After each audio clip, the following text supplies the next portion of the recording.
Hello বন্ধুরা, welcome back to my YouTube channel lovely moment Ritika. চলে আসলাম তোমাদের কাছে নতুন আবারও একটা ভিডিও নিয়ে। তো খুশির যেহেতু ফাইনাল এক্সাম শেষ হয়ে গেছে, তাই ভাবলাম কিছুদিনের জন্য দেশ থেকে ঘুরে আসি। আসলে বাড়িতে তেমনভাবে ঠিক যাওয়া হয় না, খুশির পরীক্ষা পড়াশোনা নিয়ে থাকে থাকে তো সেই মতন যাওয়া হয় না। তো এবারে ভাবলাম ফাইনাল এক্সামটা হয়ে গেছে আর এবারে হোলিটা গিয়ে দেশে কাটাবো। তো সেই মতন বেরিয়ে পড়েছি। কাল খুশি ফাইনাল এক্সাম শেষ হয়েছে আর আজ দেখো আমরা সকাল সকাল বেরিয়ে পড়েছি।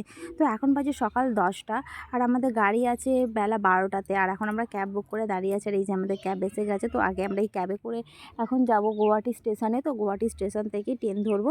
তো চলো আমরা এখন ক্যাবে উঠে পড়ি। আর তো ভীষণ এক্সাইটেড, খুব মজা হচ্ছে। সত্যি বলতে দেশে যাওয়ার কথা শুনলে তো ভীষণ মজা হয়। আর এই যে আমরা এখন ক্যাবে বসে পড়েছি। এখন বসে এখন আমরা স্টেশনে যাব। তো স্টেশন থেকে আমরা ট্রেন ধরবো। তো অনেকটা হাতে সময় নিয়ে বেরিয়েছি যাতে কোনো প্রবলেম না হয়। আসলে রাস্তাঘাটে প্রচুর জ্যাম লাগে, তো তাই আমাদের রুম থেকে স্টেশনটা বেশি দূরে নয়, আধা ঘন্টারও কম গাড়িতে করে যেতে, কিন্তু আমরা হাতে সময় নিয়ে বেরিয়েছি। আসলে প্রচুর জ্যাম হয়। আর তো এখানে দেখো আমরা এসে গেছি আর এখন আমরা স্টেশনে বসে আছি, বসে অপেক্ষা করছি। আর এই যে আমাদের ট্রেন সরাইঘাট ট্রেনেতেই আমরা যাই, হাওড়ায় নামি। তো ট্রেন এসে গেছে। এখন যেহেতু ট্রেন সাপাসুপির কাজ চলছে, তো এখানে খুশি আর আমি বসে আছি। আর খুশি বাবা একটু মার্কেটে গেছে। তো দেখো ট্রেন ছেড়ে দিয়েছে আর এখন শুধু কত ঘন্টা বাকি সেইটাই শুধু বসে এখন শুধু সময় গুনতে থাকি আমি। আর এখানে খুশি আর আমি একটু বসে একটু মজা করছিলাম। আর খুশি তো বলছে, মা এবারে এক্সাম দিয়ে যাচ্ছি, এবার আর কোনো পড়াশোনার চাপ থাকবে না, এবারে বাড়িতে যাব সবার সঙ্গে সেই মজা করব। আসলে যখনই যায় তখনই তো মাথার উপরে পরীক্ষাটা নিয়ে যায়, এক সপ্তাহ পরে এক্সাম থাকে। তো ওকে গিয়ে খুব পড়াশোনা করতে হয় শেখানো। তো ওই জন্য এবারে বলছে যে এবারে গিয়ে পড়াশোনা করতে হবে না, আর এবারে গিয়ে তো আমি ভীষণ মজা করব। ও সেটাই বলছে। আর এইটা হচ্ছে ব্রহ্মপুত্র নদী, অনেকেই তোমরা দেখেছো আমার ভিডিওতে।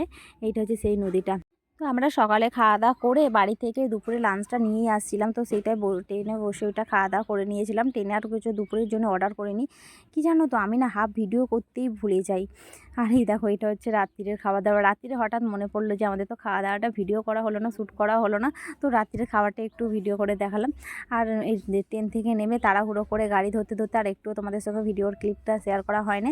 আর এখন চলে আসছি আমরা জয়পুর থেকে টোটো ধরে তখন বাড়ি যাচ্ছি। আর দেখো চারিদিকটা এত কুয়াশা পড়েছে আজকে বলার মতন নেই, কিছু দেখা যাচ্ছে না চারিদিকে। কিন্তু আমাদের প্রচুর মাঠ, যে মাঠগুলো তোমাদেরকে দেখাবো ভাবছিলাম, যে সবুজে ভরা মাঠগুলো, কিন্তু তোমাদের কিচ্ছু দেখাতে পারছি না, এত আরে কুয়াশা পড়েছে, সামনে রাস্তাটুকুও দেখা যাচ্ছিল না।